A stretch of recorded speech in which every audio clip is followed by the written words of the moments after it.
कहते हैं दोस्तों, पति पत्नी का रिश्ता एक ऐसा रिश्ता होता है जो कि बड़ा ही प्यारा, बड़ा ही पवित्र रिश्ता होता है। इन रिश्तों पे हम एक दूसरे के ऊपर विश्वास करते हैं, भरोसा करते हैं। अगर यही रिश्ते शर्मसार हो जाए, यूं कहे पति पत्नी के ऊपर शक करने लगे, तो आखिरकार ये रिश्ता टूट जाता है। क्योंकि आज की घटना में कुछ ऐसा ही होता है। आज की घटना में जो पिता रहता है वह अपने बेटे के पास जाता है। वह कहता है कि तुम्हें अपनी माँ को मारना होगा, हम तुम्हें 21,000 रुपए देंगे। अब जैसे ये बात बेटा सुनता है, उसको बड़ा बुरा लगता है कि जो हमारे पिता हैं हमारी ही माँ को मारने को कह रहे हैं। आखिर क्या बात हो सकती है। अब बेटा जैसे ही अपने माँ के पास जाता है और माँ एक ऐसी सच्चाई बताती है दोस्तों, जब आप लोग पूरी कहानी पूरी वीडियो देखेंगे तो एक बार सोच भी पड़ जाएंगे। आप लोग यही कहेंगे कि आज के समाज में हम विश्वास करें तो किस पर करें। तो दोस्तों, आप लोग इस घटना को जानने के लिए वीडियो को पूरा देखिएगा। हेलो दोस्तों, क्राइम हर कदम में आप लोग स्वागत करती हूँ। मैं आप सबकी सुमन। उम्मीद करती हूँ आप सब अच्छे होंगे। फ्रेंड, आज की जो घटना है, इस घटना की शुरुआत होती है बिहार के आरा जिले से। यहीं पर एक परिवार रहता है, पूनम का परिवार। जो पूनम रहती है वह अपने पति के साथ खुशहाल तरीके से रहने लगती है। इनकी जो जिंदगी रहती है वह ठीक ठाक से चल रही है, समय बीतने लगते हैं। इधर जो पूनम के पति रहते हैं, जिनका नाम कल्लू दास, वह ड्राइवर थे और वह काफी नशा भी करते थे। अब ये सब चीजें जैसे ही पूनम देखती है वो बेहद परेशान हो जाती है कि जो हमारे पति इतना नशा करते हैं। वह अपने पति को समझाने बुझाने की कोशिश करने लगती है कि अभी तुम्हारी उम्र ही क्या है, तुम इतना नशा करते हो, आगे हम लोगों के बाल बच्चे हो जाएंगे तो हम उनकी परवरिश कैसे करेंगे। अब धीरे धीरे जो पूनम समझाती रहती है, लेकिन पति की आदतें छूटी नहीं। धीरे धीरे समय बीतता गया। धीरे धीरे पूनम की दो बेटी और एक बेटा पैदा हो जाते हैं। और ये सब चीजें देखकर जो पत्नी रहती है बेहद परेशान हो जाती है कि जो हमारे पति हैं जितना भी कमाते हैं वह खा पी कर उड़ा देते हैं, दूसरों को दे देते हैं।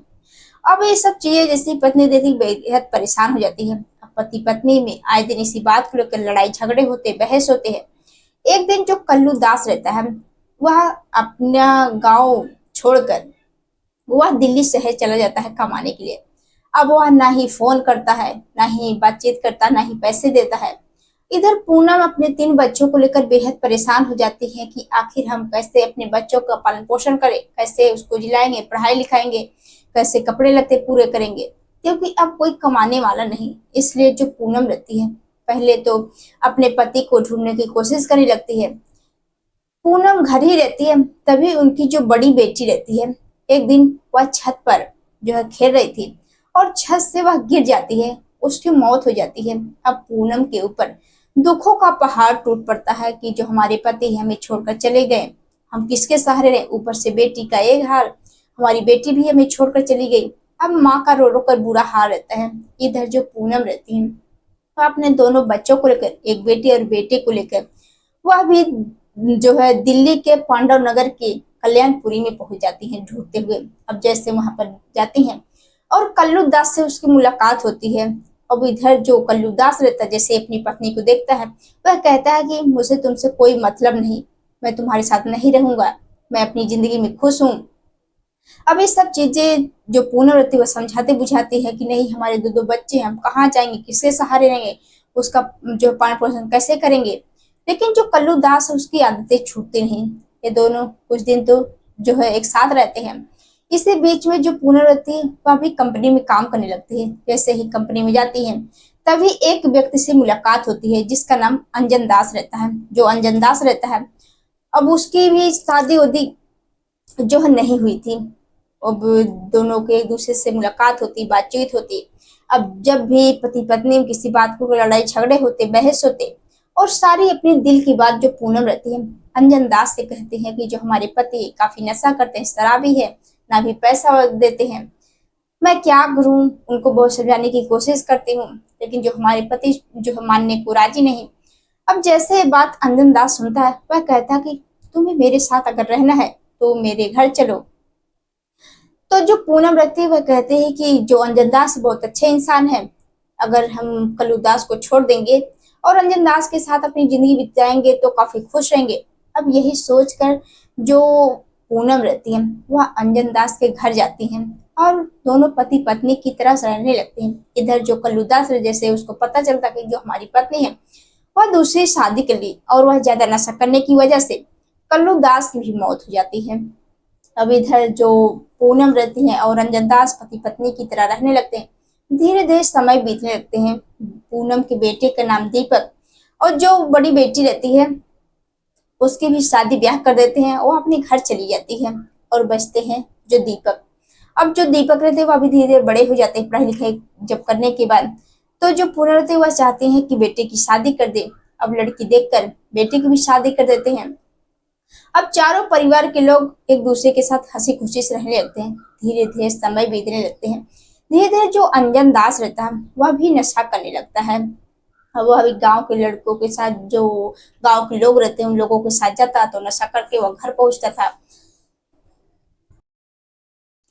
अब शादी करते हैं चारों लोग एक दूसरे के साथ हंसी खुशी से रहने लगते हैं। धीरे धीरे ऐसे ही समय बीतने लगते हैं। धीरे धीरे जो अंजन दास रहता है जब भी गांव के लोगों के साथ वह मेहनत मजदूरी करने के लिए बाहर जाता तो उन लोगों के साथ नशा करके घर आता। अब इधर जो पूनम रहती वह देखते हैं कि जो हमारे पहले पति थी वह भी काफी नशा करते थे, उनकी मौत हो गई। इधर जो हमारे दूसरे पति हैं अब वो भी काफी नशा करते हैं, मैं क्या करूं, मेरी किस्मत ही फूट गई है। वह भी अंजन दास को समझाती बुझाती है, लेकिन जो अंजन दास रहता है वह मानने को राजी नहीं। धीरे धीरे ऐसे ही समय बीत रहे थे। अब इधर जो पूनम की दूसरी बेटी रहती जो इसकी शादी किए थे, अब शादी के लगभग 6-7 साल दोनों बेटी और दामाद साथ ही रहते हैं। और जो दामाद रहता है उसकी भी कार एक्सीडेंट में मौत हो जाती है। अब इधर पूनम बेहद परेशान की जो हमारा दूसरा पति है उसकी ये हालत है, वो इतना पीता खाता है और हमारे जो दामाद जी हैं वो भी दुनिया को छोड़कर चले गए। अब बेटी हमारी किसके सहारे रहेगी, इसलिए जो बेटी रहती है अब वो अभी पूनम के साथ आकर रहने लगती है। इधर बहू भी रहती है। धीरे धीरे ऐसे ही कुछ दिन बीतते हैं। एक दिन जो अंजन दास रहता है जैसे ही वह नशा करके घर पहुंचता है वह अपनी बेटी के कमरे पर पहुंचता है तो देखता है कि जो हमारी बेटी है वह अपने कमरे में सो रही है, काफी गहरी नींद में है। वह अपनी ही बेटी के साथ छेड़खानी करने लगता है। जो बेटी रहती है वह बेहद परेशान हो जाती है कि मैं तुम्हारी बेटी हूँ, तुम मेरे साथ क्या कर रहे हो, मैं ऐसी हालत में हूँ। अब वह बार बार अपने पिता की पैर पकड़कर गिड़गिड़ाने लगती है कि मेरे साथ ऐसा मत करो, लेकिन वही पिता अपनी बेटी की एक भी बात नहीं मानता है और उसके साथ गलत काम करता है। अब जैसे 2-4 बार अपनी बेटी के साथ करता है और फिर उसकी जो नजरें रहती हैं अपनी ही बहू के प्रति खराब होने लगती है। अब जैसे ही वह नशा करके घर आता अपनी ही बहू को गंदी नजरों से देखता था। अब जो बहू रहते हैं एक दिन वह बहू के साथ भी गलत काम करता है। ये सब चीजें जैसे ही अब पूनम को पता चलता है कि जो हमारा पति है वह मेरी बेटी के साथ भी कर रहा है, मेरी बहू के साथ कर रहा है।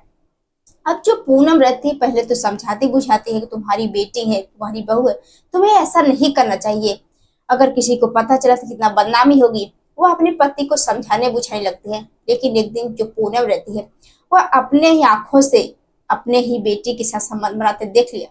अब ये सब चीजें जैसे ही माँ देखती है उसको बड़ा बुरा लगता है, फिर भी वह करे तो करे क्या। वह सोचती है अगर बेटे को बताएंगे तो वह पति की हत्या कर देगा।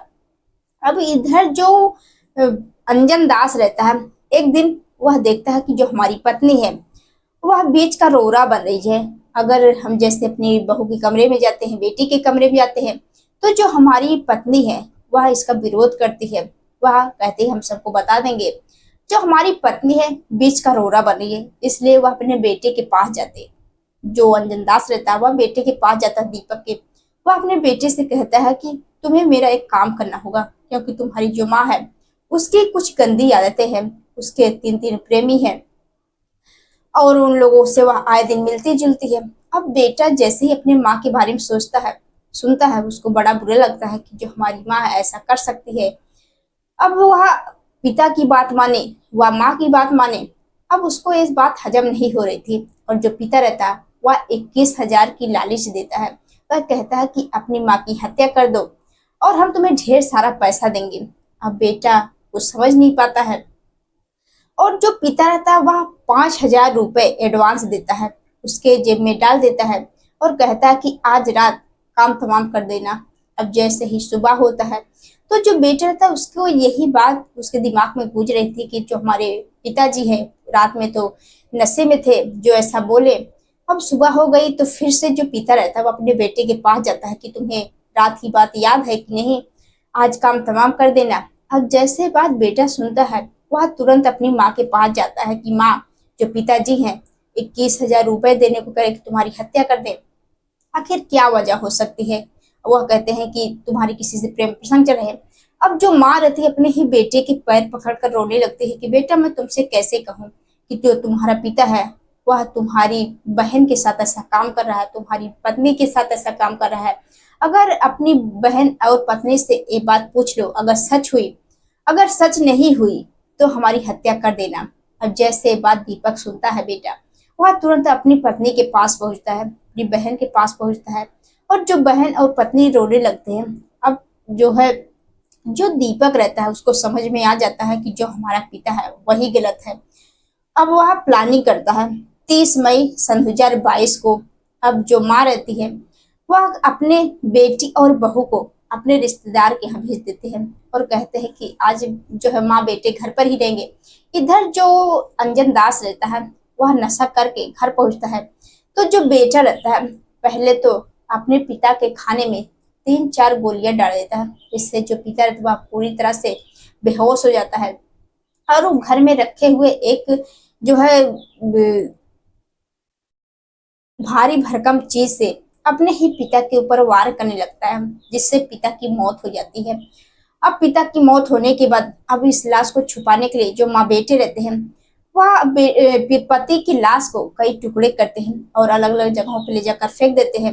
लेकिन सीसीटीवी कैमरे की वजह से इन दोनों के राज खुल जाते हैं। अब दोनों माँ बेटे पकड़े जाते हैं और सारी सच्चाई सामने आ जाती है। तो दोस्तों, आप लोग इस घटना के बारे में क्या कहना चाहते हैं कमेंट बॉक्स में जरूर बताइएगा। आप लोग यह कहानी पहुंचाने का मकसद किसी को परेशान करना नहीं है, बल्कि आप लोगों को जागरूक करना है, सचेत करना है कि आप लोग भी ऐसे से घटनाएं से बचे, क्योंकि आए दिन ऐसे से घटनाएं हो रही है। तो दोस्तों, आप लोग इस घटना के बारे में क्या कहना चाहते हैं कमेंट बॉक्स में जरूर बताइएगा।